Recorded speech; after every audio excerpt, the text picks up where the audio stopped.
Double trouble! Unions launch $15 in fairness of Tim Hortons protests across Ontario. Toronto, labour organizations across Ontario are holding rallies today to protest the actions some Tim Hortons franchises have taken in response to an increase in the province's minimum wage.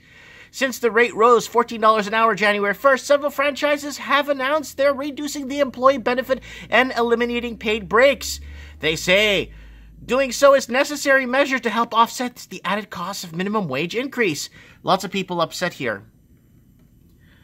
But labor groups describe the company as wildly profitable and argue Tim Hortons and its parent company can afford to pay employees at the new rates without taking away previous perks. Protests have been scheduled and more than a dozen Tim Hortons locations across the province throughout the day. So this is Ontario, people, okay? Organizers say they hope that rallies will send a message to Tim Hortons and its parent company, Restaurant Brands International. Remember that was bought out about a year and a half ago? I can't remember exactly when, but it was. That office has the means to ensure that these reprisals against workers are reversed, and we are calling them to do so immediately, said Pam Franchi, Ontario Coordinator Campaign for Higher Minimum Wage, dubbed Fight for $15 Fairness, and we are not going to stop. Actually, until they make it happen, we need to make it right for those employees. So everyone's pretty upset there. The rallies come a day after a social media campaign sprung up encouraging people to boycott Tim Hortons in order to show solidarity with the workers. The campaign urged patrons to take part in No Timmy's Tuesday on January 9th and instead visited independent coffee shops. There's a lot of people protesting there. So it's a pretty long article, guys. I'm not going to read it all, but I'm going to tell you guys something, okay? And this is I'm going to weigh in on this one here. Let me walk over to a chair there and have a seat. I want to tell you guys something. This is what's on my mind and what I'm thinking is going on. Sorry about my crude reading this morning. I'm just still half asleep right now. Let me grab a chair here at the yellow table. Anyways, you guys have to remember that Tim Hortons, Burger King, Harvey's, Wendy's, a lot of these jobs when I was younger, when I was a teenager, it was a majority of the people working these jobs were teenagers. A majority of these people that worked at these jobs were kids off of school, summer break, saved their money to buy their first car. That was the intention of getting these jobs.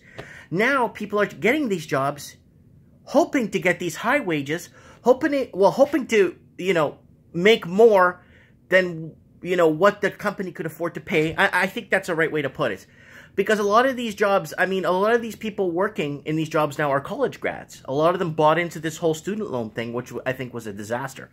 But that's a topic for another day. But in all fairness, a lot of the people that took these jobs, a lot of these jobs were available. When I was 8, 9 years old, I go to Tim Hortons. It was all teenagers working there from the high school. Everyone was having a good time. You go to the KFC, it was the same thing. And then now you go to these places, it's all people working at them. Back in the day, no one wanted those kind of jobs. McDonald's and stuff. People would laugh at people. Oh, you're going to work at McDonald's, ha ha ha. But now people need these jobs to actually get ahead in life. And the production in Canada is gone. Manufacturing is gone. Fabrication is gone. It's not the way it used to be until we sold everything out to either Mexico or China, wherever we sold our jobs out to. So those countries are getting rich, and they're moving here and buying us out. And look at the housing crisis we're in right now. Because we gave them the wealth, we gave them the production, we gave them the GDP, we gave them everything. And look what's happened. Now people rely on these jobs to get ahead in life. And yes, they want to push for minimum wage hikes. Yes, they want to push for everything hikes. Because they need to maintain a life. Back in the day, these jobs, you never maintained a life off them. You would work at Tim Hortons 20, 30 years ago, but you'd work there because you'd want to buy your first hot rod, or you want to soup up a car, or you want to buy your dad's car off him, and then, get your insurance for the year, and then take off and find a job somewhere else because now you got a car. But things have changed. Things have changed big time. And people need to understand and take a step back and look through it through a historical lens that these jobs were made not for permanent continuity, not for it to go forever. It's something like, no offense, most of these jobs are like kind of dead-end jobs. Not to disrespect anybody working in the industry. I love everybody, believe me. But that's how I see it through a historical lens. You need to understand that these are, you know, you're serving coffee and you know, because lately every time I go to Tim Hortons now, not locally, but when I was in Vancouver, everyone working there was just upset.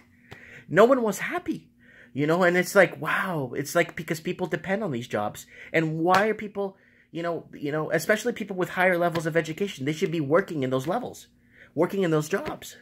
Anyways, I don't know what I'm talking about. Comment below, let me know what you guys think in the comments. Thanks for watching. Thank you, guys.